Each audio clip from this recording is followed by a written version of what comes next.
බබා මට අතෝදන්න වතුරයක් ගේන්න මං කාලේ ඉවරයි. අක්කේ මටත් ගේනවා. අයියෝ මොකක්ද අනේ මම මේ ඔෆිස් එකේ වැඩක්. ගිහිල්ලා අත හොද ගන්නකෝ. බැරිද? මට ඕනේ ඔයා වගේ පිරිතක් නෙවෙයි. අපේ අම්මා වගේ ගතිගුණ තියෙන පිරිතක්. අපේ අම්මා නම් මෙලඟට වතුර බේසවම් අරන් ඇවිල්ලා. ඒක තමයි මාත් හිතුවේ. අපේ අයියට මව්ගුණ තියෙන පිරිතක් හම්බෙයි කියලා. මදයි.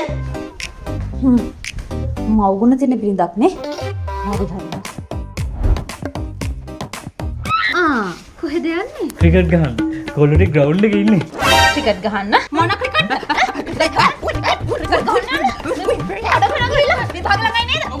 මොන විභාගයක්ද බබා? අම්මට බබා කියනවා. බබා කියනවා. ගෞරවය නැත්නම් දුර. ඇයි අයියට ගහන්නේ?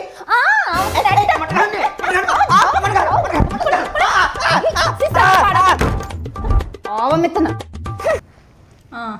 දැන් හරි. ඔහොම තමයි කොණ්ඩේ පීරන්න ඕනේ. බලන්න හැටි කොණ්ඩේ හොඳටම වැවිලා. යම් අවසර කොණ්ඩේ කපා ගන්න.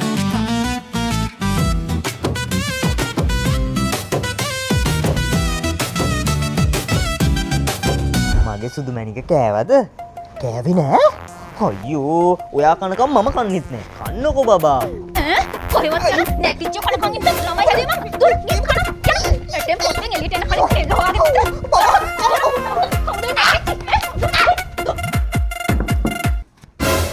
රතු බතුයි මැල්ලුණුයි විතරද?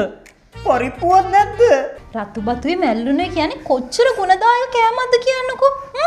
අම්මලා වුණාම පුතාලගේ පෝෂණය ගැන හරියට හිතන්න ඕනේ. අයියෝ බබා. මගේ පුතාලට වතුර හැම ඕන්නම් කියන්න අත හොදන්න. නෑ එපා. ඇයි? දැන් අම්මා වගේ ගතිගුණ තියෙන බිරිඳක් එපාද? නෑ අර පරණ වයින්ම හොඳයි නේද ඔයි. ඔව් අර පරණ නෑනම හොඳයි.